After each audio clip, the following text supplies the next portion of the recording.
And for some reason, it didn't admit everyone at once. Okay, hello everyone. Hello. Welcome to this very exciting session of poetry. This is the grandest of the grand finales, the most awaited session of the entire festival. And we're very happy to have you with us today. This session, as you all know, is starring poets Ruth Padel, Fiona Sampson, Anthony Anaxagorou, and Dr. Omar Sabbagh and me. So these were the poets who were very generously pitched in and gave us some sessions during the festival, which were amazing sessions. And many of you I know are here again to see them once more. I don't know about you, Omar, but does this feel a bit like the poetry version of Dancing with the Stars? I mean, to me it does. Yeah. But... A little bit does feel like. Yeah, maybe in a way. So, again, thank you all. I want to thank the audience and our honored guests to bring this wonderful event to life, this Festival of Literature, the very first indelible Festival of Literature, despite all of the chaos that the pandemic has brought into many people's lives. So with you all being here, guests and audience together through poetry from so many different places around the world, we can say that it has become not entirely impossible to find something good amid everything bad that is happening. So, or as the alchemists say, in se quidinius invenitur, or something like that, which means in filth it will be found. So we have actually found the gold of poetry through all this darkness and the mess that we are in. You have all participated in breaking through isolation and shedding lights of hope among the darkness, and most importantly, we were all more or less experiencing the same ordeal, the same global ordeal, and translating it into images together through poetry. So thank you once again, and I hope you enjoy this session. And Omar, would you like to say something? Well, I just wanted to say, I think this has been a really, really wonderful series of events. And I want to thank you, Roula, because you did all the work. It's your brainchild, it's your graft child. I think you've done something really, really special here for all of us, and for literature and literary work in Dubai and the UAE. I think my experience has been wonderful. I think everyone else will agree. And yeah, so I think I'm looking forward to this event tonight as the grand finale. It is a bit like Dancing with the Stars, but I'm gonna grab the chance and enjoy it. So I hope everyone else does as well. Yes, and as I said, it is like Dancing with the Stars with a little bit of Stendhal syndrome, with all these amazing poetry big guns with us tonight. So thank you again for being here. And we will start first with Anthony Anaxagorou, and then Professor Padel. And after that, Omar will be reading his poems, and Professor Sampson, and then finally me. So Anthony, I will tell you a little bit about Anthony just in case you are new to his work, and in case you weren't there yesterday, but I know many of you were in his wonderful session last night. So Anthony Anaxagorou is a British-born Cypriot poet, fiction writer, essayist, publisher, and poetry educator. His poetry has been published in Poetry, The Poetry Review, Poetry London, New Statesman, Granta, and elsewhere. His work has also appeared on BBC Newsnight, BBC Radio 4, ITV, Vice UK, Channel 4, and Sky Arts. His second collection, After the Formalities, published with Penned in the Margins, is a Poetry Book Society recommendation, and was shortlisted for the 2019 T.S. Eliot Prize. It was also a Telegraph and Guardian Poetry Book of the Year. In 2020, he published How to Write It with Murky Books, a practical guide fused with tips and memoir, looking at the politics of writing as well as the craft of poetry and fiction along with the wider publishing industry. He was awarded the 2019 H100 Award for Writing and Publishing and the 2015 Groucho Maverick Award for his poetry and fiction. In 2019, he was made an honorary fellow of the University of Roehampton. Anthony is artistic director of Outspoken, a monthly poetry and music night held at London South Bank Centre, and publisher of Outspoken Press. Anthony, we welcome you to take it away. Thanks. I'm going to read one poem and then I'm going to have to go because my kid is with my neighbor back at the house. So this is I didn't read this one yesterday, so I figured to read something that I didn't read yesterday. This is called A Discursive Meditation on the Photograph. Of image and frame, holding subject matter bytes considered light, can you see sentences of angularity, the grammar of buildings, uniformed neon, the emblem of something flying, something falling, middle distance stare. The popinjay moves to occupy more corners, dinky libertine, the sky grows from out your shoulders, garlanded by the matted hair of poverty, set the coffee on the table, roadkill estate, rushing to buy a footprint in sand. What is more necessary, the ocean's blue or hope? Panoramic view blinded by light's lack. A matchstick model of a church is balanced on a child's wrist. Pray or play, move around, hold still for me now. Dead corpse, so stunning and dead. Bomb blast, silent, exploded flash, broken footage, all barren and ruddy, carnage of apathy, gruesome and exposed and somehow newsworthy, dreaming of porn, death porn, dead porn, murder fatigue. War is a woman trembling and nude, a man boneless. War is a boat with a continent in tow, a grin of bastards, move away from me. Chamomile tea calm, flower market Sundays, dreamy and bucolic. Place it properly, change the lens, make it personal, move around, take another antiseptic song. Blue infirmary, where days are drained by cancer and there's tumours in the water. The nurse's steady lift onto the bed is in memory of closed mortuaries and those further afield. Hold my hand before I die, and I love you. Hold my hand as I am born, and I love you. A life spent asking for help, asking for love. Do you love me? Do I look good in this body, in this red or this green? Every color is alone. Try taking it from over there. Airbrush the moon's stretch marks. Ask the river to pout. Ask the sea to smile. How many sunsets do we bury in ourselves before we die? And still, my sadness can be nothing but human, flummoxed and looking to forget. Can you see? Can you feel the breath of each brick in this city? We are born to a siren and the wail of each other. I'll drink to that and I will pray.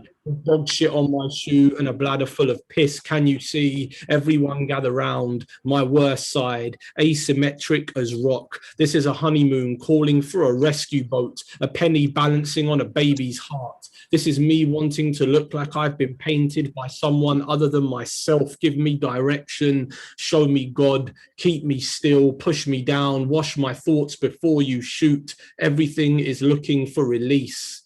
Say you look tired. Talk to me about love, the people you remember. Say something different, say something strange. Talk to me about funerals, the men who stand apart from their wives. Ask me to look up. Say, there you are. Can you see? Thank you very much. Thank you. Thank you so much, Anthony. That was wonderful. Yeah, have a good festival. Thank you. And thank you for your time. We know how busy you are. Thank you very much. Hope to see you again. Yeah, for sure. Right. Take care. Bye-bye. You too. Bye-bye.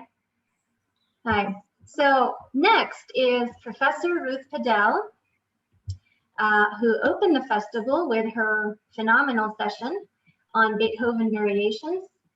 And as many of you know, Professor Padel, yes. Professor Ruth Padel is an award-winning British poet and author. She began life as a classicist studying ancient Greek and has spent much of her life in Greece, especially Crete. She is a passionate wildlife conservationist and also a musician. She now lives in London and has published 12 poetry collections, 7 nonfiction works, and a novel. Ruth Padel is a fellow of both the Royal Society of Literature and Zoological Society of London and professor of poetry at King's College London, where she hosts a popular series of poetry and events, combining poetry with other areas of life and learning. In July, she will publish her second novel, Daughters of the Labyrinth, set on Crete. Professor Padel, the floor is yours. Thank you, Rula. And it's lovely to be here and to be in such company. I've never been to Dubai, but I would love to see it. The closest I've been is Bahrain. And since this has got a sort of a theme of food, as if it's edible rather than audible, I thought I'd start with my book on migration, this book, and we're all from somewhere else, because we all are from somewhere else. We all came from primeval slime to begin with. First of all, this is about the migration of fish and salmon and eels. The miracle of the fish counter in Budgeons. Budgeons, for those of you who don't read, aren't in the UK, is a not brilliant supermarket. The miracle of the fish counter in Budgeons. All face the same way. Tear-proof painted enamel, laid out on crumbled ice, like a racing shoal of, let's say, salmon. I see them migrating from the wild Atlantic or Pacific they've known for 5 years, maybe 6, back to the river where they hatched, to leap together in parallel, just like this, hurling their silver paper forms against the exact current which swept them down when they were smolts, before their mystery began, that metamorphosis from fresh to salt, when their kidneys changed, gills reversed the direction of their frantic pulse, and the adult fish shot into open sea.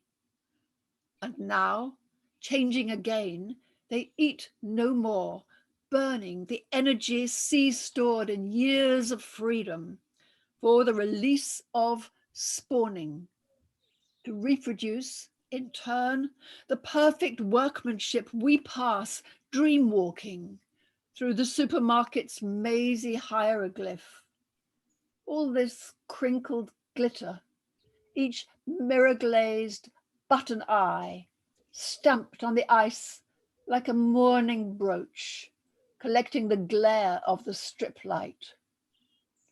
Or eels, born in the shoreless sea, who journey 1,000 miles and thousands more through the bruised Mediterranean to Ohrid and Srunidrim, to live in lake mud glue, like a man who has forgotten how to love. Then suddenly return thousands of sea miles again to the Caribbean, as if go home and breed, go home and die were the norm. Wow. So staying with natural history, I'm going to read one from my collection called The Soho Leopard, which was written when I was researching and writing a book on wild tiger conservation. And as you probably know, China and Chinese medicine, in particular tiger bone, other sorts of parts of tigers, drives a lot of the tiger poaching all over the world. And one of the elements in it is this nonsensical idea that eating a tiger penis will make you more of a man, a sort of basic Viagra. And the other thing driving tiger poaching, or indeed anything poaching and the wildlife crisis, is the cutting of forests. So here we have, in the voice of a Chinese painter, somebody lamenting that he cannot paint his old themes because the forests are cut, the wildlife is cut, all nature is disappearing. The forest, the corrupt official, and a bowl of penis soup. How can I paint winter landscape with temples and travelers, or 5-color parakeet on blossoming apricot tree?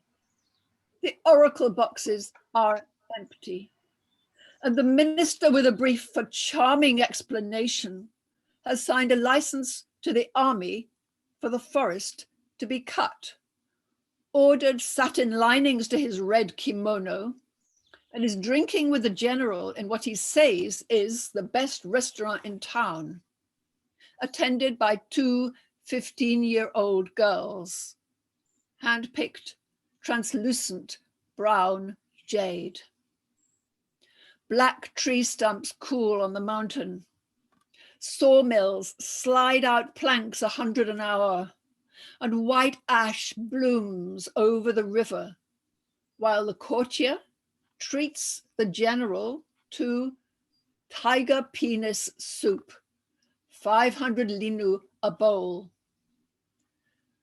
I'll paint the bare, burnt, marmorated plain. Flame of the forest in its white and scarlet, jackfruit and jacaranda, the stag in the sky, and the naming of stars. The three definitions of twilight in Yunnan province, where white-handed gibbons used to sing their love duets.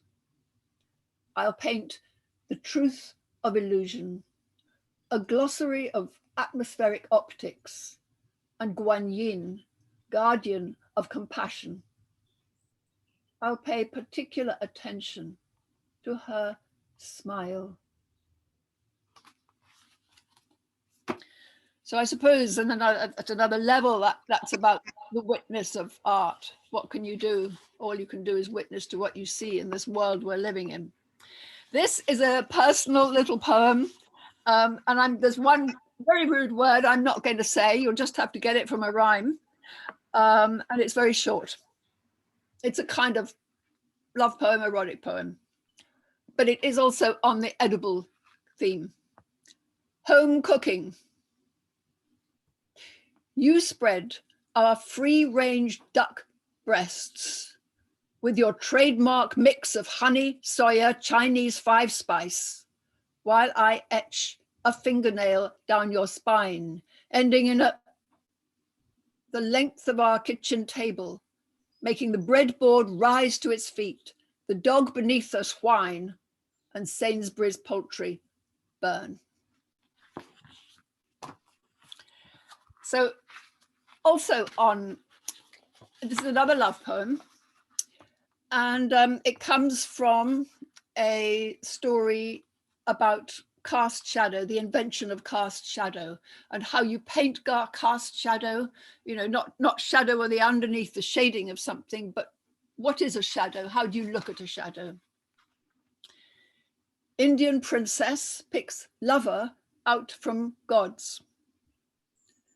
Thank God we cast a spot of shadow in our lives, said the Mahabharata bride, facing 5 versions of her groom, your man himself, plus 4 male gods, 4 dead spit images self-xeroxed in his shape, who recognized that heartbeat, the man she'd have to part with by the shadow at his heel.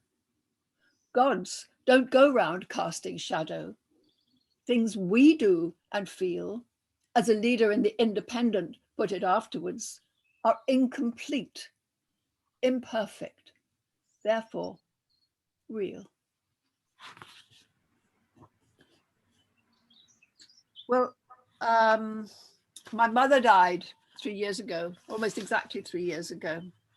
And I wrote a book of poems which are elegies for her and an exploration of her life. And this is one which it was called Emerald. And she kind of torpedoed that whole book because I was writing about emeralds, about the magic of emeralds and their mining and the image of them as rebirth and all sorts of things. And you can hear in this book, that wasn't her sort of thing at all. And anyway, by sort of getting ill in the middle of it, she torpedoed it and turned it into a sort of exploration of grief, really, of the green of renewal. But this is her in her spiky aspect. She liked a laugh. She hated pink, hydrangeas, marzipan, woolly thinking, and pretense.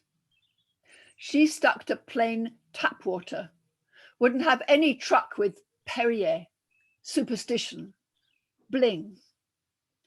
She believed in hard fact, how and why, the daily crossword, jokes, Latin names of plants, comedy on TV, and going on when eyes and ears and muscles failed, setting her alarm for 8 a.m., even when the last nerve ends in her fingers withered. So she took an hour alone, refusing help, to do up zips and buttons. What if I'd said one evening, lighting the lamp, cooking dinner while she took in the weather forecast? I believe that emeralds come from planet Venus, are found in nests of griffins, emit the energy of Saturn, reveal the truth when placed under the tongue, and their powers are spiritual balance, wisdom, love, the reawakening of spring. I can just see the grin. Oh, Ruth. And anyone who knew her would know how, has heard her say, oh, Ruth, a million times. She once came, she was a scientist, and she came to a poetry reading. That was the first poetry reading she'd ever come to. And she said thoughtfully afterwards, I see the point of poets now. They notice things. I thought that was very nice for a scientist to say. Okay, so I'm going to read one more poem, which is, it seems to me to be sort of suitable for a festival based in Dubai. It's from the Middle East, and it's called Learning to Make an Oud in Nazareth. I'm sure where you are in Dubai, you hear a lot of oud music. I wish I had learned to play the oud when I was young. It's just too late now. It's much too complicated, but I love the music of it. And this is really for the trio Gibran, who are three brothers from Nazareth. And the youngest of them went to sort of oud making, violin making school in Italy. And if you get their music, the Gibran brothers, they're wonderful. It's a kind of creation myth. Learning to make an oud in Nazareth. The first day, he cut rosewood for the back, bent sycamore into ribs, and made a belly of mahogany. Let us go early to the vineyards and see if the vines have budded. The sky was blue over the Jezreel Valley, and the gilt dove shone above the Church of the Annunciation. The second day, he carved a camel bone base for the fingerboard. I sat down under his shadow with delight. The third day, he made a nut of sandalwood and a pickguard of black cherry. He damascened a rose of horn with arabesques as lustrous as underleaves of olive beside the sea. I have found him whom my soul loves. He inlaid the sound hole with ivory swans, each pair a valentine of entangled necks, and fitted tuning pegs of apricot to give a good smell when rubbed. The fourth was a day for cutting high strings of camel gut. His left hand shall be under my head. For the lower course, he twisted copper pale as tarmac under frost. He shall lie all night between my breasts. The fifth day, he laid down varnish. Our couch is green, and the beams of our house are cedar and pine. Behind the neck, he put a sign to keep off the evil eye. My beloved is a cluster of camphire in the vineyards of En-Gedi, and I watched him whittle an eagle feather, a plectrum, to celebrate the angel of improvisation who dwells in clefts on the Nazareth Ridge, where love waits and grows, if you give it time. Set me as a seal upon your heart. On the sixth day, The soldiers came for his genetic code. We have no record of what happened. I was queuing at the checkpoint to Galilee. I sought him and I found him not. He'd have been in his open-air workshop. I called, but he gave me no answer. The self-same spot where Jesus stood when he came from Capernaum to teach in synagogue and townsfolk tried to throw him from the rocks. Until the day break and shadows flee away, I will get me to the mountains of myrrh. The seventh day, we set his wounded hands among the splinters. Come with me from Lebanon, my spouse. Look from the top of Shenir and Hermon, from the lions' dens. On the 8th, there were no more days. I took a class in carpentry and put away the bridal rug. We started over with a child's oud bought on eBay. He was a virtuoso of the oud, and his banner over me was love. Wow, that was sublime. Thank you so much. And I believe we've hosted the Trio Gibran before at AED, so this is marvelous. It's wonderful, and I also like the way you spin science and your love for natural history and the natural world into your poems. So maybe that's the Darwin in you. Maybe it is. So as many of you know, Professor Padel is the great, or is it great granddaughter of Charles Darwin? Great, yes. Great. Well, thank you so much for the great poetry. And next we move to Dr. Omar Sabbagh, who will be sharing some of his poems with us today. Omar, are you ready? On the screen, share screen. I want to do this share screen thing. Okay, right. I'll introduce you while you fix it up. Okay. So Omar Sabbagh is a widely published poet, writer, and critic. Since 2006, his poetry has appeared in many prestigious venues such as Poetry Review, PN Review, Agenda, Acumen, Stand, The Reader Magazine, New Writing, New Humanist, among many others. His first collection and his fourth collection are respectively My Only Ever Oedipal Complaint and To the Middle of Love. His fifth collection, but it was an important failure, the title of his collection, was published with Cinnamon Press at the start of 2020. His Beirut novella, Via Negativa, A Parable of Exile, was published with Licorice Fish Books in March 2016.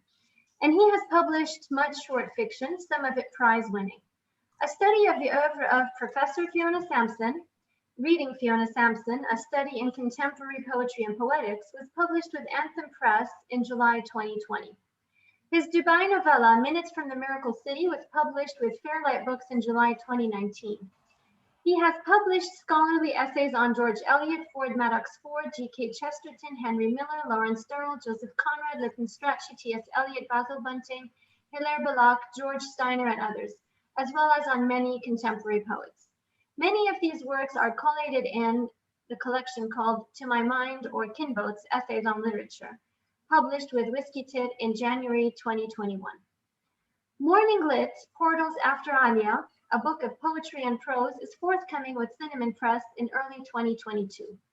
He holds a BA in PPE from Oxford, 3 MAs, all from the University of London, in English Literature, Creative and Life Writing, and Philosophy, a PhD in English Literature from KCL. He was visiting assistant professor of English and creative writing at the American University in Beirut from 2011 to 2013. Presently, he teaches at the American University in Dubai, where he is associate professor of English. Thank you, Rilla. Thank you very much. Hi, everyone. I'm going to read a few poems. They are all, or maybe 4 or 5. They're not very long, most of them. I don't tend to write long poems. They're all, I hope, going to be in my 2022 collection, Morning Lit, Portals After Alia. Some of them have been published before in journals, but I think these are short and sweet, as it were. So the first one I want to read was You Convince Yourself.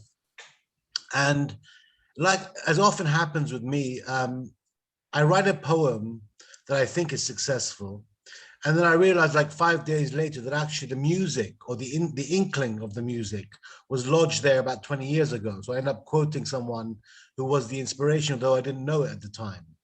And this starts off with a quote from a Cavafy poem, The City, which I first read obviously in translation by Lawrence Durrell as part of the paraphernalia of his Alexander Quartet, which I read very early on in my life and loved it.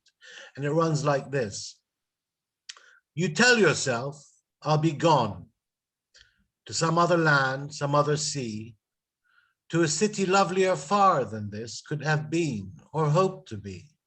So I wrote this poem, as I write most of my poems, very quickly, which means that either I get it right and it's a good poem, or it's absolute crap. Unfortunately, I'm like that. I'm impulsive when I write. I don't tend to invest enough, and I'm my own worst enemy in that respect. But I hope this one works, and it leads on musically from that quote. So you convince yourself. You convince yourself you'll find a different planet spinning on a different axis each time. So you underplay the kiss given you and the terror that you cannot shield, because the world is just that, a matte abyss. The terror that comes brimming like liquor quick to poison, tar, the envy of the stone, bricks that make no home. That terror that you convince yourself will never tally, never find a home. Well, my friend, aren't they the brittle arrows you've always parried, you've always known? Okay, it's the first one. This is the second one, On Digging. I'm quite proud of this poem. Again, I wrote it in a bar, actually, very quickly, but it came out naturally, and therefore probably works, I hope, as a poem. It makes a reference to the famous Seamus Heaney poem near the beginning of his career, Digging, and actually paraphrases one of the phrases towards the end. I want to point one thing out just for my own personal kudos. I know it's not that big a deal, but there's a line in the second line which says, I teach his poems nearly every day. And I was very proud of that line because it's actually about my father who's living rather than the Heaney who obviously has passed away. So anyway, I'll read it to you if you don't mind. It's On Digging for my father. And he's still alive, by the way, my father. He passed many years ago now, parked and glossed. I teach his poems nearly every day. I trust the sparks of all his embers still glow, glimmer. I have to. And through the eddies, the heartening ebb and flow of the rug and weave of all this time, textures past in the company of the angles of the angel dark. I have realized a truth filled with a violin's mark. You know, the unlucky one, sublime perhaps, a thorough one that lasts. The years since have lifted the curse, and I feel better speaking to you now. The rasp of all the digging done, now as then as now, comes up 20 years away, and the effect filmic as it ever was. In this sunk, sun-bit movie, though, the emanations revolve. Beams turned upwards, they ask. Okay, the next one is a poem about fatherhood, which I wrote, I think it was in 2019. It was placed in Agenda, a great poetry journal. I'm quite happy with it. It's a bit tweaked from the original publication, but this is how it will appear in my Alia book next year. So fatherhood. It happens into life, of course, but very slowly. The same tongue that, pacing, lodges words into the grooves they were made for, the very same, seams itself in the lipless kiss you find, you name your being with, now a father, now an awning shading smiling flowers by the sea. And all the worst, and all the thickest losses that may have robbed your sum of time here, are gluts now glutted, now stoppered, stopped. It was a lottery you won the whole year round, the one day she birthed, and with a lightness of touch that proved your pen a maker of naught but ori off, gauche and clanging sounds. Fatherhood is like a tree cut, then found again the same in the self-same forest. Green is aghast with white, as they mix in this, the freshest sap of things. And I think I'll take a twig with me too, for truth, a souvenir. And I think this girl, my girl, is now my only final fear. Another Alia poem here, and a kind of sonnet, Coup d'etat. Happy to have it published in Acumen a couple of years ago or a year ago. It runs like this: Coup d'etat for Omar Sabbagh. Deep in this valley like a green and undulant pocket, a small tickle of water stirs from out of the undergrowth, trickling the earth with its wet promise, a wet promise to which the world concurs, deep in the valleys of each. And you cannot dub what follows anything but the far richer, greener meaning. And in the barest, deepest bellows of his heart laughs and sings. Right, this is another Alia piece, but it's prose.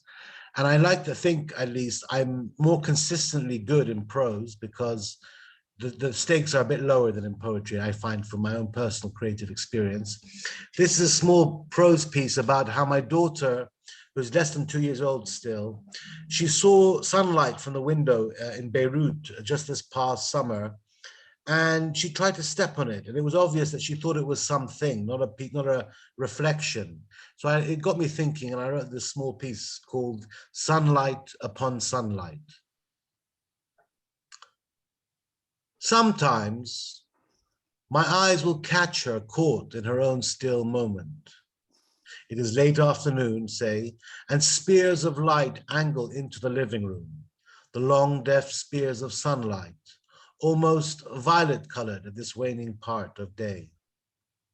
My girl might be gambling in stumbling circles, chasing a fallen or moving toy, or just wandering around in search of the next bit of world to ignite the play of her imagination, the next foil to flame and billow through her like something we adults often recall as joy.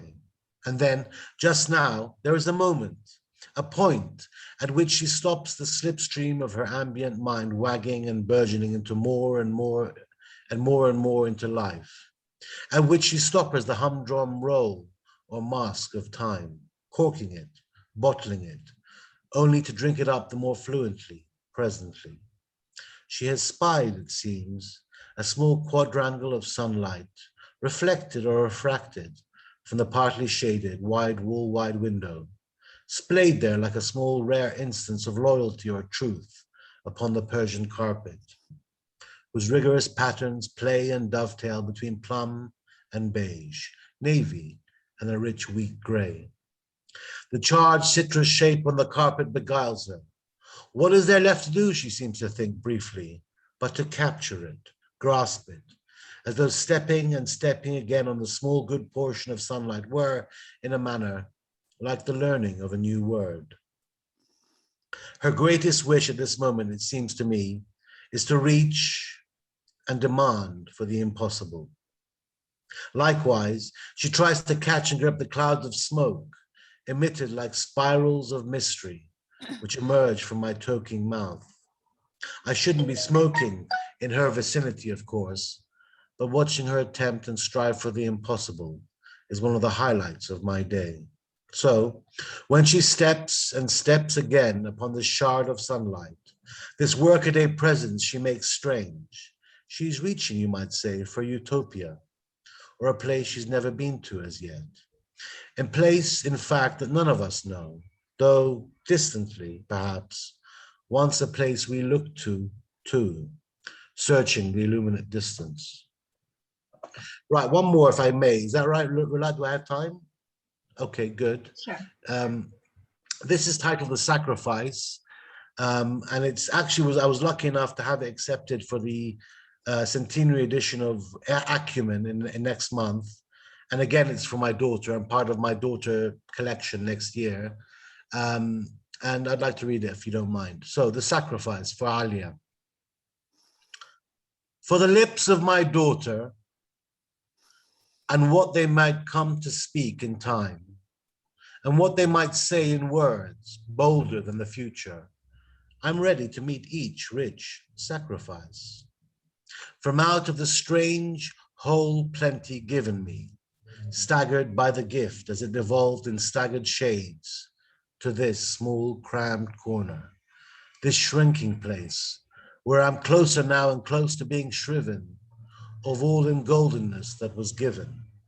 It seems that, slotted here on the block, I've one more last decision to make for these fig-colored lips, my daughters. And later, when, with harsh voice questions, they beggar me with the why of it, and I, less a single cause or coin left to make a sure reply, I'll simply say, I suffered to be touched with theft for the redder lips of my daughter. And then, even later, when they ask of my dear lips, and what of mine, I'll simply say that once upon a time I had them, but now that there are none. That's it. Thanks, guys. That was really fun. Cheers. Thank you so much. Beautiful poems for your beautiful Anya. Thank you. Thank you. Ahmad. Thanks. And Ahmad, would you like now to? Yes. Sorry, got caught up in my performance. Okay. Now we have Professor Fiona Sampson. I would like to give an introduction to her first.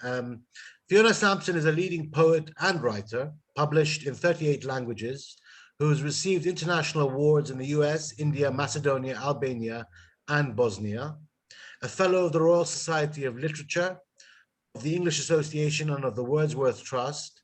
She's published 27 books and received an MBE for services to literature. She has served on the Council of the Royal Society of Literature and is a trustee of the Royal Literary Fund. Other honors include the Newdigate Prize, the Cholmondeley Leo Prize, Hawthorne Dunn Fellowship, and awards from the Arts Councils of England and Wales, Society of Authors, Poetry Book Society, and the Arts and Humanities Research Council, as well as various Books of the Year selections. She's also a broadcaster and newspaper critic, librettist and literary translator, and was editor of Poetry Review from 2005 to 2012. Her internationally acclaimed In Search of Mary Shelley was shortlisted for the Biographers Club Slightly Fox Prize. She recently received 2 major European prizes, the 2019 Naim Frasheri Laureateship of Albania and Macedonia, and the 2020 European Lyric Atlas Prize, Bosnia. Two-Way Mirror, her biography of Elizabeth Barrett Browning, was published last month in February 2021 and will be forthcoming with W.W. Norton in the US in August 21. She is Emeritus Professor of Poetry, Roehampton University, a good friend of mine, and someone I admire tremendously and have actually written a book about as well. Fiona. Well, thank you hugely, Omar. I mean, thank you hugely for everything you've done in our literary friendship, including the book.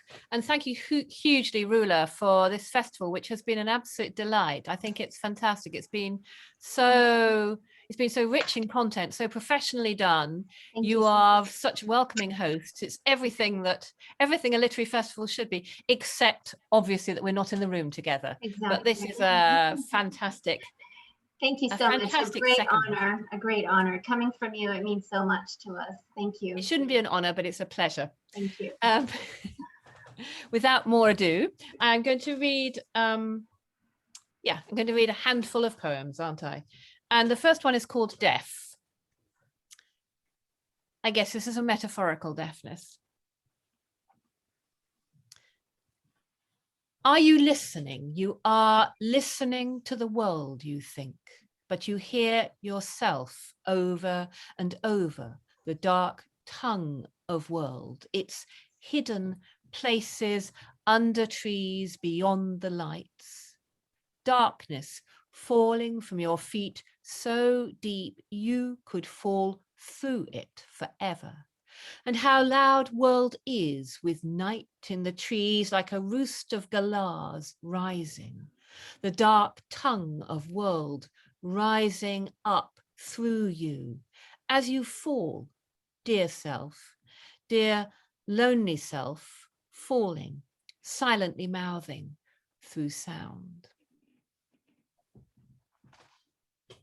I remembered my obligations to poems about food, and it's not a topic I come across very often, so I did my best. So this is Daily Bread, so this is from the Catch, which is geographically not inappropriate, I think you'll find. Daily Bread. Sometimes it's just the daily bread of thought, just the visible being itself, a cup of coffee carried to a window seat where varnished woodwork shines in the morning light. Sometimes small things reveal to you how you're alive and how you live. Sometimes there's no remission, no trumpet, no voice of God in Levantine splendor, only this blur of steam like a breath, and the word lying below it, waiting to be spoken. You can't quite make it out. What is it? Humming all day, out of hearing. Lovely. And here's another, it's a love poem. This is from Come Down. The epigraph is from George Herbert's Love Bade Me Welcome. You know, love bade me welcome, yet my soul drew back, guilty of dust and sin. Love as a kind of hospitality, and you must sit down and eat. So it's called Welcome. And the first line is a blank. So welcome. Blank. Your whole wheat grain, savory as food for thought, redeems me time after time when I break myself beside you. Break myself into your, no, not milk, your comb-flecked honey. Forgive me, I'm still not finished at your table. Even your impatience says a grace to my daily bread, which you are, warm on my tongue, flour dust on my hands. Good morning, loaf. I think I should read a new poem. This is a poem which kind of came in a sort of tangential commission way from an Italian artist I've never met, but I love his work, which is very kind of chthonic and symbolic and abstract. He's mainly a sculptor called Italo Lanfredini, and he was doing a project about the sea. Vast topic, really. And I grew up by the sea. I grew up by the Atlantic in Wales. It's called Coming of Age. And the poet, the vain poet in me can't help but point out it has 21 lines, Coming of Age. In the beginning, the waters covered the earth. But before that, earth was fire. Surely the air made fire turn to water. Air made water fire, like the northern lights flaming green and gold and blue through your iris. In the beginning was like a game of scissors, paper, stone, and I could not decide which to trust. Cold fists poking from anorak sleeves, or paper blowing against the chain link fence, long mornings when maybe our teachers were bored too. But we were igneous then. We must have been cooling already, for steam covered the sky, the sea, the sun when it settled on the window glass. And still the sea was always at the foot of our day, like a beginning, like coming into language, like God in the hymn books, setting breakers of blue fire across the horizon. Beautiful. And I'm going to finish with a longer poem because it addresses the themes of migration and of parents.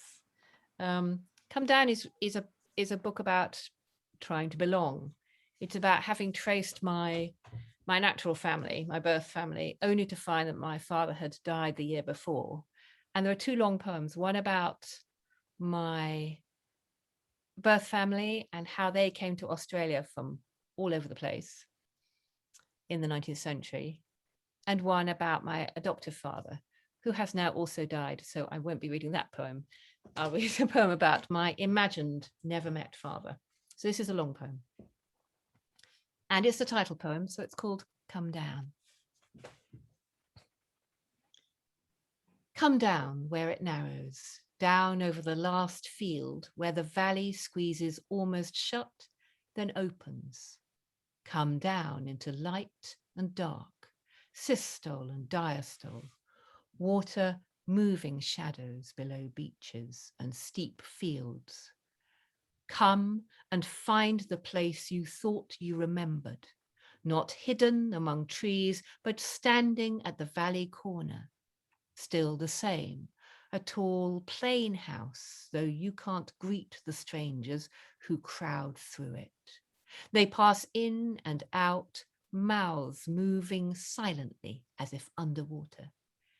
You can't read their lips, but light breaks on the upturned faces. Come down, as everything breaks off mid-story. Tractor tracks, a bucket at a gate. Traces of the ones who left just this morning, centuries ago.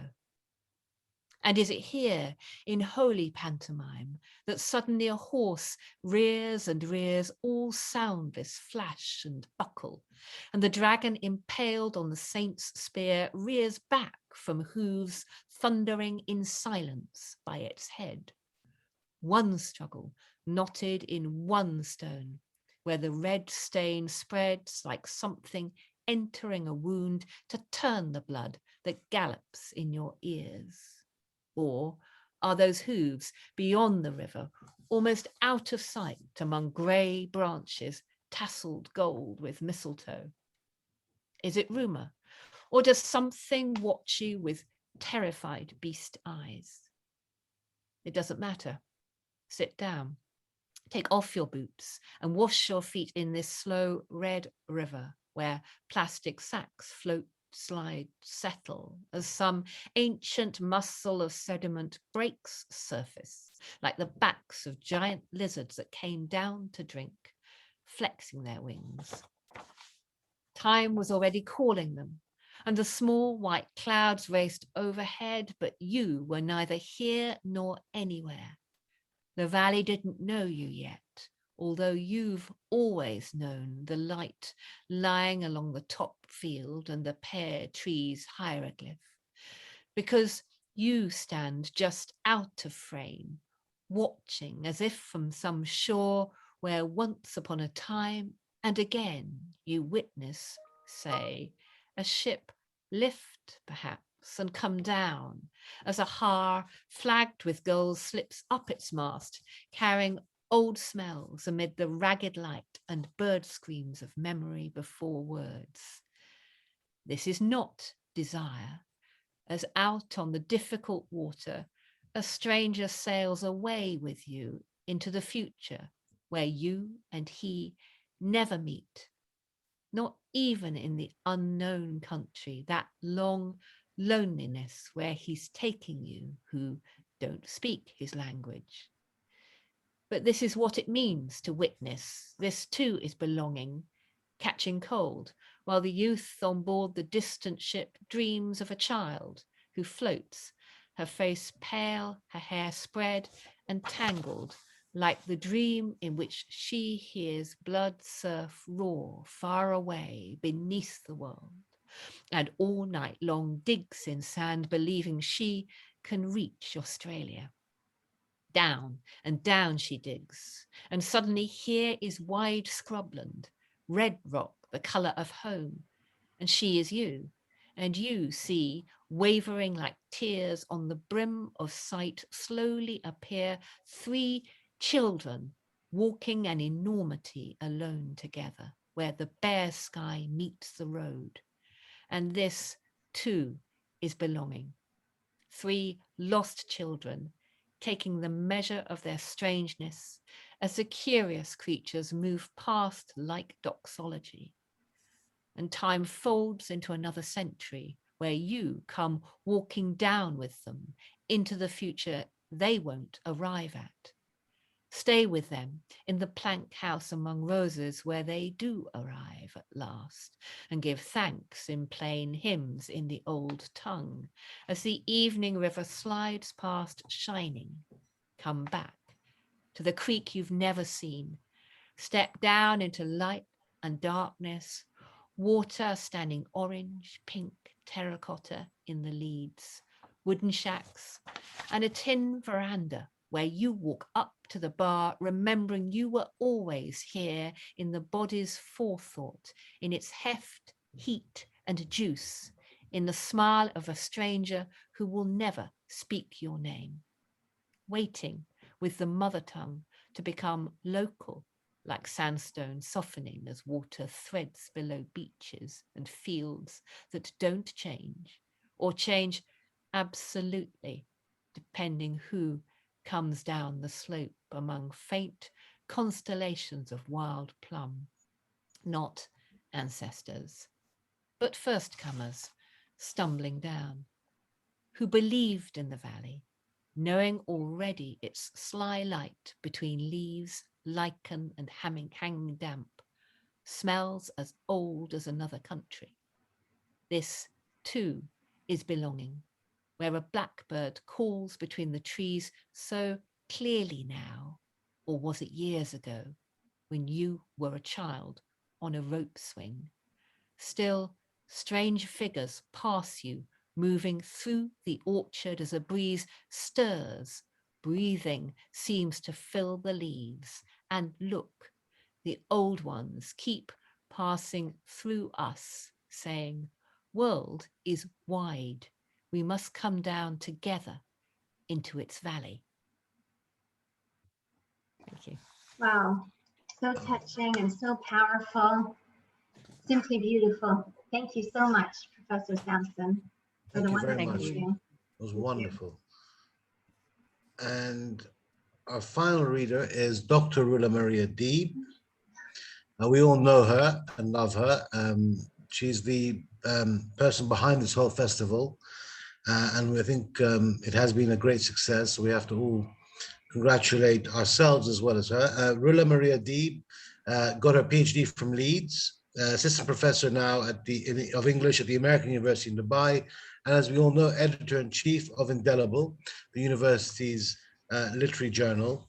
She's also the founder and organizer of Psych Creative, a monthly event for artists and writers with a Jungian background. A creative writer and literary scholar, her poems, essays, and articles have appeared in several journals. She's authored Jungian Metaphor in Modernist Literature, which was published by Routledge in 2020, and a poetry collection, Simply Being, with Chiron Press in 2021, actually quite recently. She's also the food blogger behind Beyond Zucchini, is a member of the Poetry Society, the British Association for Modernist Studies, the International Association for Jungian Studies, and the Jungian Society for Scholarly Studies. So, Roula, I think it's fitting, actually, as this is all your brainchild, that you will be closing off the whole festival, which is wonderful. Give us your alchemical magic. Thank you, Omar. And first of all, I mean, this festival is everybody's baby, the audience and the organizers and everyone. So I wouldn't take credit for it on my own. I mean, thank you so much for all the wonderful people who made it happen. You included, Omar. Thank you for that. And well, since the forthcoming issue of Indelible, the theme of the forthcoming issue is food and nurture.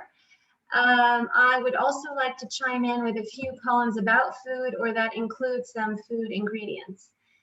The first poem that I'll be reading is from a forthcoming anthology. It should be out within the next few months.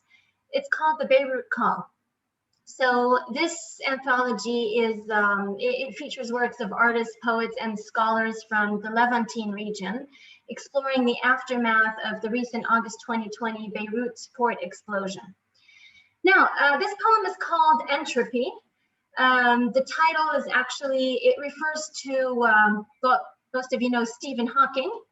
So It refers to the increasing amount of chaos and disorder in a black hole when matter falls into it. And this is how it seems to be like in Beirut and in so many other places around the world.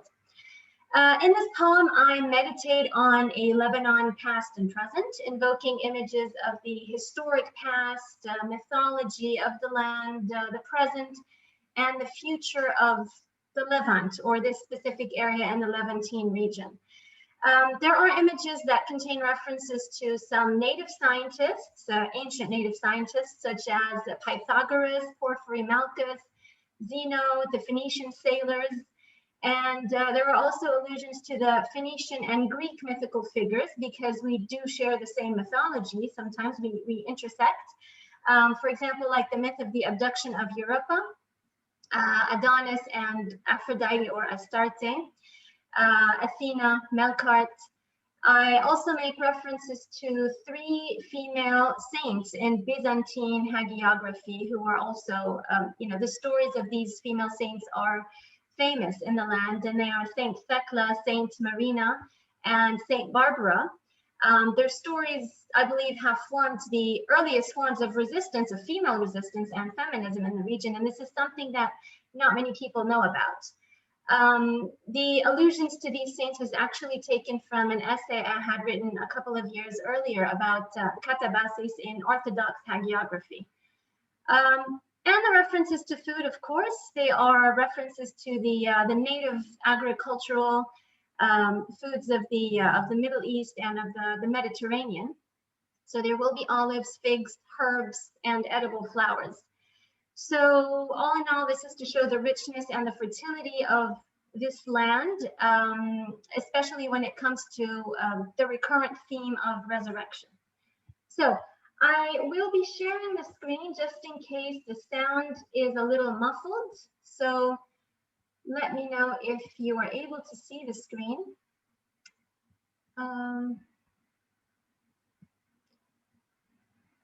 Sorry, this is, okay, here it is.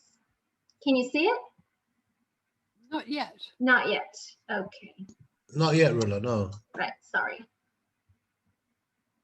All right, how about now? Can you see it now? Something's happened. Yes. Okay. All right, entropy. I am a million years older and younger than this moment. What if I told you that that as you orbit the center of this onyx void, you will hear whispers and see that I am the blade of your compass and the curve of your undrawn circles. I am Pythagoras, still searching for the right angle. I am Porphyry Malchus, trying out logic. I'm a mariner, gone sailing, chasing after dreams, and I see the sun to my right and declare the earth as spherical. I was someone fed hemlock like Socrates, arrested like Galileo, but like Adonai, always returned.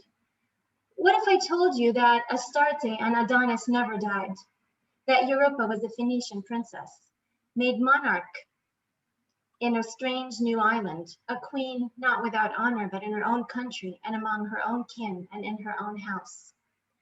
I am a symphony by the temple of Jupiter, under Cassiopeia, one summer night in Heliopolis. I'm Thecla, challenging all odds, like Marinos, a monk infiltrating a sacred space I was denied. I am Barbara in the wheat fields, and they will strike, but lightning will bolt back, and I will not fall. I am Zeno, finding cures in the Epicurean, standing in the face of stony faith, siding by Bacchus under the vine, sipping on a concoction of anise, chamomile, and dried almond shells, sweetened with fig prunes and honey. I am that olive tree, the club of Hercules and Melkart, gift of Athena. I am that fig, swollen and ripe, proud of my ruby interior, and that oxymoron of a mint leaf, bitter with the sweetness of my healing scents. That basil charm potted in an old milk tin at my grandmother's front door, and a stretched field of lavenders, drying, not dying, like an unbroken spirit. I am all those radiating geraniums and citronellas, repelling pests, waiting in patient glee for the return of that little girl, plucking my petals to decorate her fingertips. I am all these flowers and more, chosen on the morning of Good Friday, decorating the epitaphios and joining the Savior in both Thanatos and Anastasis. I'm an unfinished evening sandwich, a stone fallen from the church dome, people minding their own business, a scream through the eye of the fire, a pulse under the rubble. A murex-shaped heart broken into thousands of tessera, forming my story into a molluscous mosaic. I, we, they will not apologize for the selfishness and psychopathy. You cannot entice us into Stockholm Syndrome. I'm free, my wings light up an ancient fire, and I, we, they shall rise again, just like every god who has trod this land. Next up is a poem called Olive. So like many of us from the Mediterranean, this is a sacred tree and a very symbolic tree as well. We have all been pressed coldly, just like you, only to embalm wounds with the oil from within and anoint rites of passage. We have survived deluges, after which our existence became a fine sign of life, carried by the unclipped beak of the dove of hope. Where there's an olive, there's a Gethsemane, an impending scene of crucifixion and resurrection, the clutches of betrayal and clinches of friendship. Where there's an olive, there's the cycle of life, tear-dropping from the unbowing, leaf-laden boughs that remain tall but humble. This is a new poem that I wrote very recently called Pipe Dreaming. This is the meditation on an eggplant, on nightshades in general, but it started with eggplants and then moved to tomatoes and peppers. Like a nightshade, let me grow in the womb of this pregnant darkness, into the round plumpness of an eggplant, the fullness of a tomato, and piquantry of pepper. Pick me up at dawn, when the light arrives, for I'll be ready then, to glisten in shades of plum, crimson, and lush-colored dreams, shining with amethysts, rubies, and emeralds. I'll be ready to nourish with secrets learned in lightlessness, whispering songs of the moon and tales of my budding, cracking the code when no one was looking, dreaming, my eyes wide open, while nessun dorma. So people during lockdown can still grow just like a nightshade plant. It's not always a bad thing to be in the dark. Sometimes hibernation is okay. This is my new collection called Simply Being. And I will be reading a poem that I wrote last year during this time of the year almost. So this time of the year, because during Greek Lent, I remember my grandparents a lot, especially my grandmothers, both of them. And the food that is cooked during this time is, you know, it's very nostalgic. So this was written in honor of their memory and the culinary traditions that they left us. Whether it's lazy cake, banana bread, custard, marble bundt, or a savory salted log of fries, when their airy little fairy whiffs channel my inner Peter Pan, they jump into that black hole where all is lost in translation, right beneath the shaded grove of the cerebral cortex. Into that storage room of scenes they pry, rummaging through childhood memories while dallying with my emotional thermostat. In retro scrying, I see myself with friends and siblings, commencing the weekend around a Monopoly board on a cozy Friday post-school afternoon, propped on a carpet bedecked with an audience of curious crumbs and candy wraps. I see my grandmother, busy with life, filling up cupfuls of sweet cinnamon joy, as she hums love, an acoustic touch, an acoustic match to the olfactory heaven she creates. Some days we were scolded for staying out in the rain, Those were made of bittersweet chocolate. There were mornings when we bit into an icy winter day as our teeth guided the way through the warm oregano pastry. And those birthday parties, when cake was everything and life was one big vanilla puff, and blowing out the candles was not an evil act of spreading germs. We held brunches on the terrace when the weather allowed a Sunday to live up to its name. And those nights when Grandma arrives, wrapped up in cloaks and shawls as she brings us a warm thermos of lentil soup, which, like her, remains temperate despite the frigid world. It's these images and aromas of winter that keep us snug. Despite the cold, we kept warm. And today, when we're feeling gelid again, we still reach out for these smells that lead those walks down memory lane and defrost. Cronus is a professional abductor, but cake pays a handsome ransom. I guess this is it. Time's over. So we could have a few minutes of Q&A for the audience who would like to ask some questions and perhaps give some comments. I can see that there are a lot of comments in the chat box. And would anyone like to use the microphone first? If you would, you could just raise your hand and we'll see you. Or if your camera is off, use the hand button so that we will know that you have a question and would like to take the mic.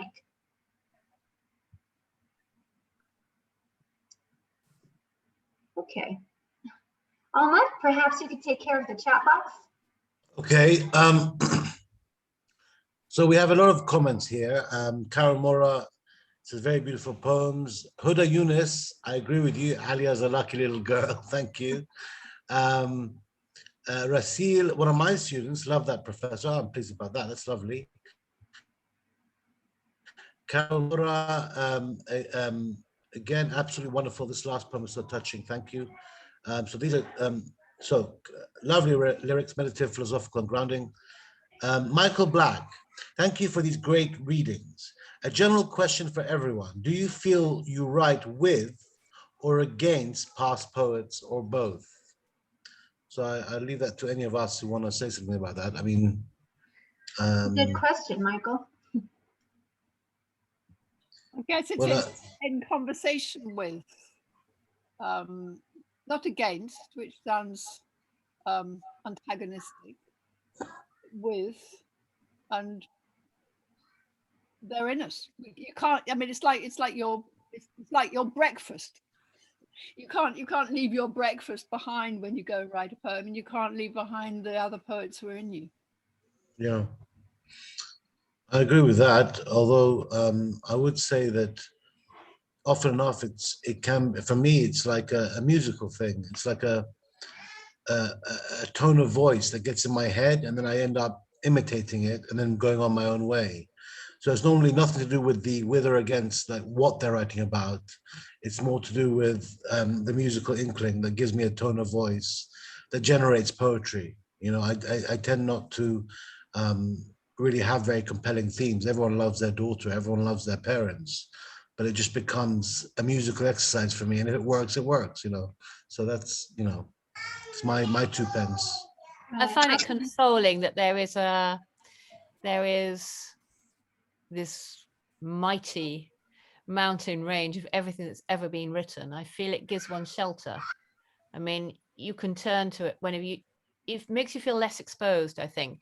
We were talking earlier about the lyric I think we were talking about it actually in the green room, and the kind of risk of taking a stand and saying, I can speak. Because of course the lyric I in a poem in some ways is thought to be confessional, but at the same time, when reproduced in the mind and the mouth of the reader, it becomes them. So it does make a claim to speak for the reader as well as for the writer, even if one doesn't mean it to. And you know, how dare one, if one has been cultured, I mean, as you know, having spent, you know, the last 4 or so 5 years thinking about great 19th century women writers and how deauthorized they are. I don't think things are so different for all sorts of groups of people. Now, possibly even for white men, maybe they too feel deauthorized by class or by conditions or by a time expectation, the role given to literature nowadays. So I think that the sense that the Alps, or whichever mountain range you want it to be, are behind us and they've got our back is tremendously consoling. Yes, and permission giving.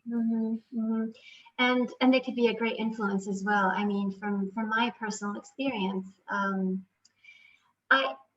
what kept resonating in my mind during the first few months of the pandemic was W.B. Yeats's poems, The Second Coming in 1919, and I found myself writing a poem called 2020, which was, the idea came from Yeats's poem 1919. So yeah, so I would find it as a very influential.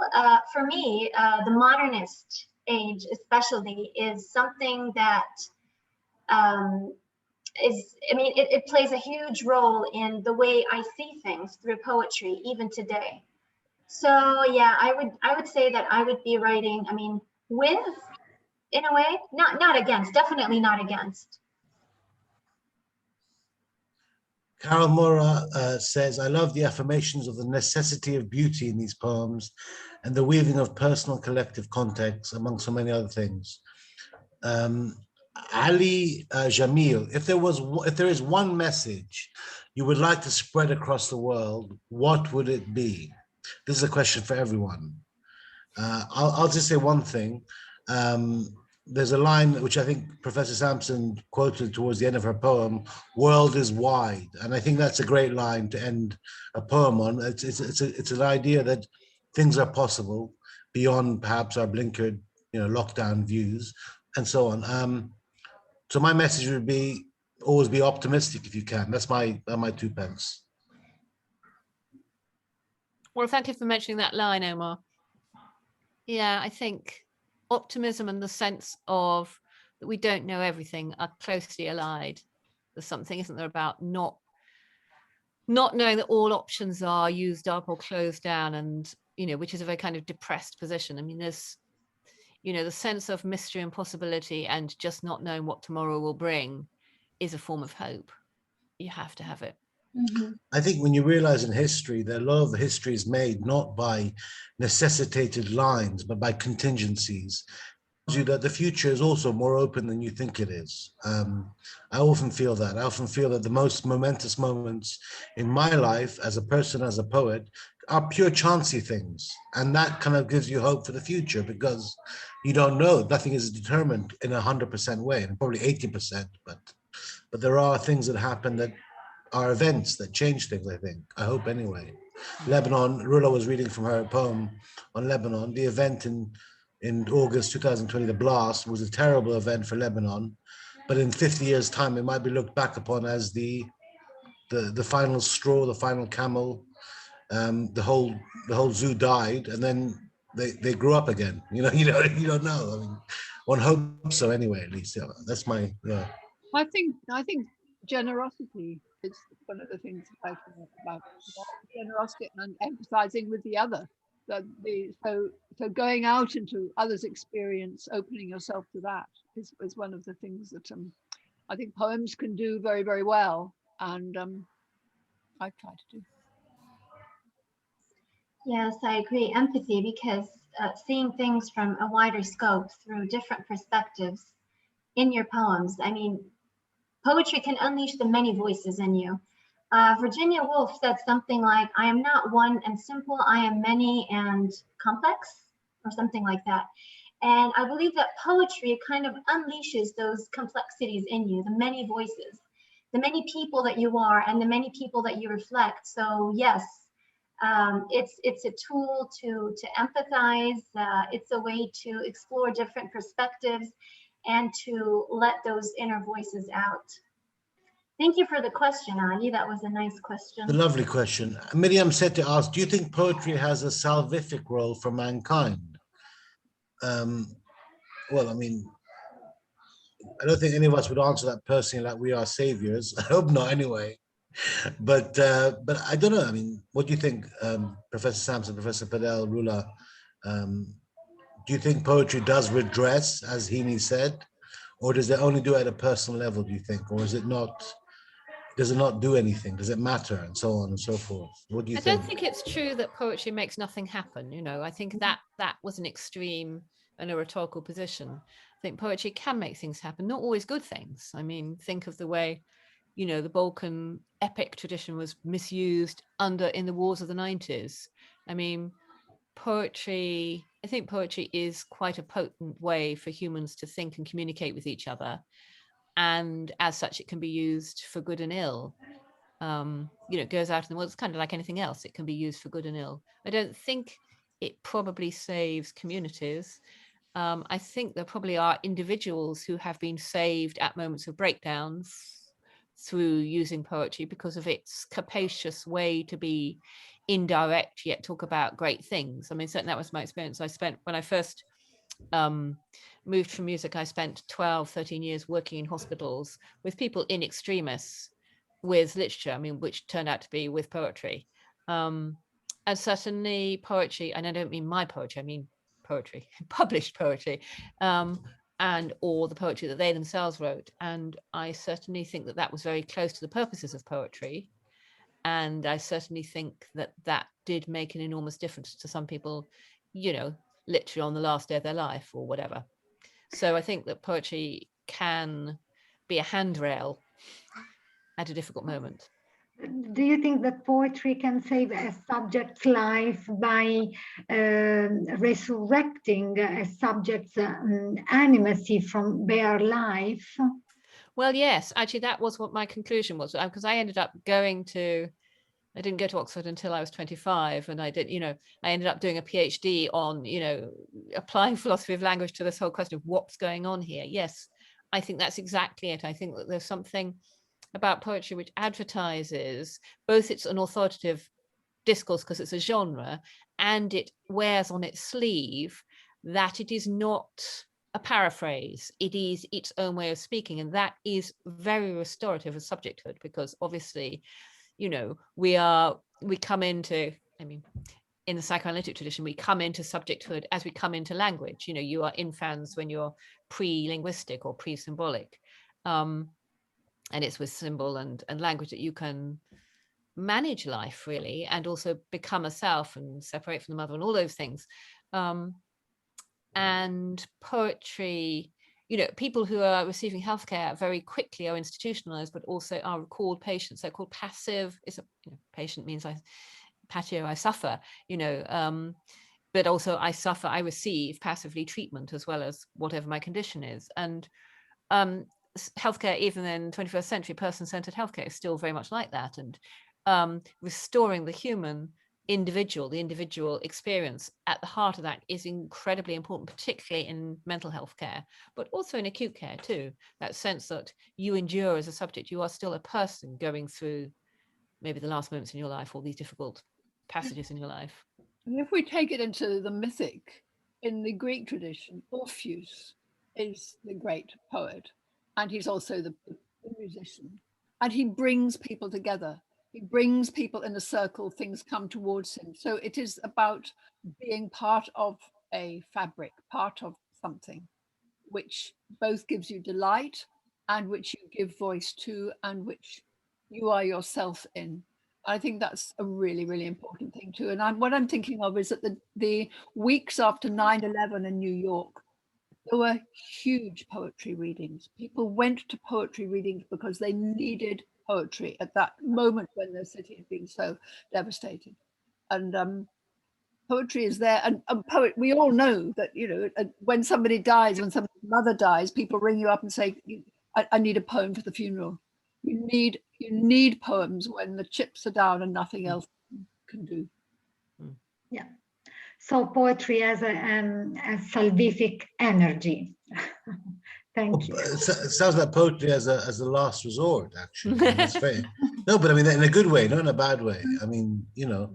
Rula Yunus asks, I noticed that you integrate human psychology in your poetry in a very interesting, attractive way. Do you think scientific terms make a poem more realistic? away from the artistic effect, or it enhances the images you want to send? And she's asking that as a biology educator herself. I don't think that there's a divorce between realistic and artistic. I think poetry should be to cover, an art should be able to cover everything, and that includes to enter into everything, and that includes science. After all, science in Latin, it comes from the verb scio, means I know, and scientia means knowledge. And so all knowledge is up for grabs. You can make poetry out of all knowledge, just as you can make tea, apparently, wine. There's the Penguin Book of Winemaking says you can make wine out of anything, even out of old boots. Cool. I'll bear that in mind, actually. That's a useful tip. No, but really, I mean, I do think this kind of cliche split between science and art is a weak split, because there's a lot of creativity, I believe anyway, in scientific endeavor. And as you say, Ruth, in poetry, you can be informed by any kind of discipline or any kind of tradition that actually you might be, have an understanding of, that feeds into your way of looking at the world. And therefore, so I do think that the science art kind of dichotomy is not as all black and white as that. That's just my view. It's an artificial split. I mean, originally, I don't believe that they are two distinct things. Again, if we go back to mythology, Hermes, the staff of Hermes, and you see how the symbol of pharmacies, the staff and the snakes, which is the symbol of Hermes, and Hermes is also the god of writing, or the patron god of writing. So there's writing, and there is writing or poetry, and then you also have medicine. So I guess a few centuries ago, or maybe thousands of years ago, these two were regarded more holistically than the split that happened today. Besides, I believe that the very first forms of poetry were based in medicine and in other scientific explorations, because some of you might have heard of the doctrine of signatures, how doctors would look at something, an ingredient in nature, for example, a bean that looks like a kidney, broccoli that looks like your lungs, and then they figured out how, this is good for that body part, and so on and so forth. So this link was made. I mean, this was a metaphor. Broccoli is to lungs as kidney beans are to kidneys. And so, yeah, I mean, there's art in medicine, and there's medicine in art, and I think they're both two sides of the same coin. There's a small book from 1945 by the German philosopher Theodor Adorno with his friend and collaborator, called The Dialectic of Enlightenment. And they do have this, it's a bit of a quirky book, but they do talk about how pre-modern European, pre-Enlightenment thought, mythological thought, was a kind of science, a kind of making sense of reality, just as much as post-Enlightenment thought, which is supposed to be superior, was actually itself, in a more pejorative sense, mythologizing, because it made the world instrumentalized. So, there are loads of people in the 20th century, I think, who did see this split between modern science or Enlightenment world, post-Enlightenment world, and what came before as not really kind of one linear progression, that actually a lot of poetry and poetic thinking, animistic thinking, magical thinking, Rula, you know a lot about this, is actually a proto-science. It is actually telling us what things mean and how we each negotiate our way in the world. Yeah. So alchemy is poetry with all the metaphors in it, and at the same time, it was some form of precursor to science. Thanks to Carl Jung, who mined it. Let's not get into the Freud-Jungian battles here. Ahmed Sharafuddin, I enjoyed your poem, Dr. Rula, especially the amazing poem about Beirut. I'm sure Beirut will rise again, as it always does. And he thanks my poem, he likes my poems for Alia. Thank you very much, Ahmed. Thank you, Ahmed. I appreciate that. Diana Zabib, I agree with Ahmed. Every poem inspired and related to Beirut touches my heart. Thank you, Julia Diana. Anderson, reading poetry from poets around the world does more to help me understand what is happening, more than watching the news does. I can actually believe that, given the Fox News, false news sort of culture we live in. Pulkit, one of my students, thank you for the beautiful poems. Listening to them, I'm learning to look at things differently. The messages of hope, generosity, empathy make us feel stronger. Alan thanks us. Alan Hickman, one of our colleagues here, Dr. Alan Hickman, associate professor here. Thank you for all the poems. I had a great time. Sheikha Al-Khameri, I have a question. What do you think is poetry? What do you think poetry is? A gift, and it comes naturally, or a person, or can a person learn to write poems? Is it more of a innate, inborn thing, or is it something we can grow into? What's your views? Are artists born or made, or both, or 10% and 90%, or what do you think, everyone? You can't be an artist without an apprenticeship. And I sometimes think that really, maybe the people who think they have a writing gift but never get round to it, they are missing the essential gift, which is the caring enough to do it, the caring enough to spend the time to do the apprenticeship too. I mean, isn't that the answer that a lot of modern conceptual artists say when someone says to them, I could have done that, and they kind of answer, well, you didn't. And that's the kind of the element that it's there, that the hunger for producing and creativity is part of being an artist, I think. Would you agree? I mean, yeah, I would. Yes. Yeah. I think, we all have, paths that we didn't take in life. And if you don't take them, you don't become that. Maybe I could have been a great basketball player if it had been taught at school. I think it's highly unlikely, but it's the old joke, isn't it? It's about, the greatest concert violinist who never owned a violin. I mean, unless you do it, unless you jump into the pool and start to try and swim, this metaphor is getting really problematic, but there will be no poems, You have to have the apprenticeship in craft, but unfortunately, you can have a sort of 50-year apprenticeship in craft. But if you don't have also some of the innate talent, it's not going to get you as far as you would like to go. That's true in music. It's true in everything. So that it's about you're both, Omar. I think is very important.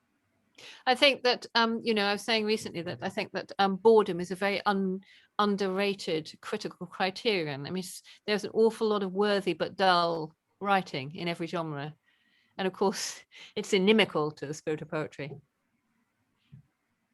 Yeah, I mean, I often think when people say to me or say around me, I could do that if I had gone down that. Well, you could be a brain surgeon if you went to, school, studied medicine, worked 10 years as an apprenticeship, and then became a brain surgeon. I mean, that's what you're saying, I think, Fiona, that part of it, and I do think this is true, that not only the hunger for writing, but just the hunger for knowledge is part of being already someone who knows, because you are hungry for it. And yeah, I think that's the hunger is part of the temperament, actually. I think, Ruth, I agree with you. I think that, we can all learn a lot of skills, but unless there's something that's being triggered that was rigged, and I'm not saying it's like a gift from God, it's probably a psychological phenomenon of some sort, then yeah, I think you're right. I think that you can write lots of efficient poetry, but not have that spark, maybe that sparks it into magic for people reading it, I suppose. Yeah. Efficient. I mean, good word. What? Sorry. I said efficient is a very good word. Yeah. Yeah. I mean, Helen Wendler. I remember reading one of her essays or introductions to a book, and she's a great woman, scholar of poetry, contemporary and past.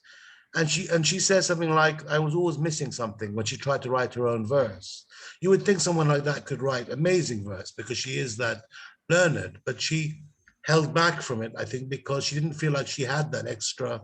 I'm sure she did, but I'm sure she was being very, kind of stringent on herself. But some people say that.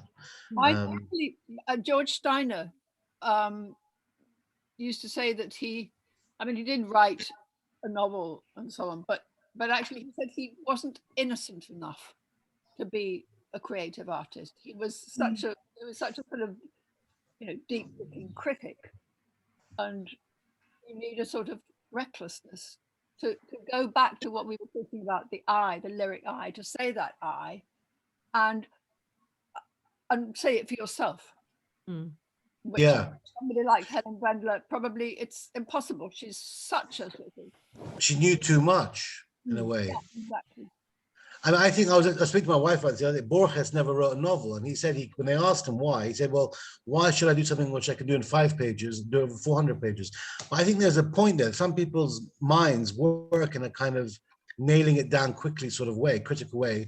They don't have the kind of ability to kind of express an idea over 400 pages, you know, or that sort of thing. I think. Nor it just indeed depends. can they perhaps tolerate the way a poem always remains open. A poem is always never nails it, you know. Yeah. And that's actually something I have problems with, because as I often write quite not didactic, but they always have a kind of closure to them, and I miss that element sometimes of leaving the question open. I think that's true. I think That's one of the things when you're judging a big competition, and you get the poems and you don't know who they're by, and you're on the side of each poem. You want each poem to do the best it can. You know, it's like a dog coming out into a dog show. You know, you want it to show itself best.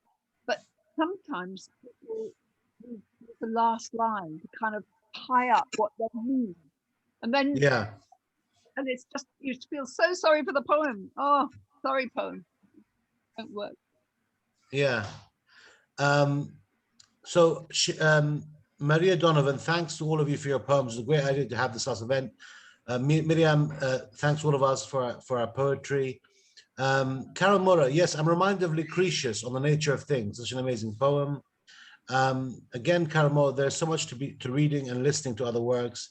This is where I found my own inroads into poetry writing. I believe, yeah, the rest are just, I think there's no more comments there. In the chat box, but if anyone would like to say something with the mic, then please feel free. Anyone? If not, I'm going to thank Professors Sampson and Padel and Dr. Roula-Maria Deeb, as well as Anthony, who had to leave because he had an engagement with his son. That was a really fun event.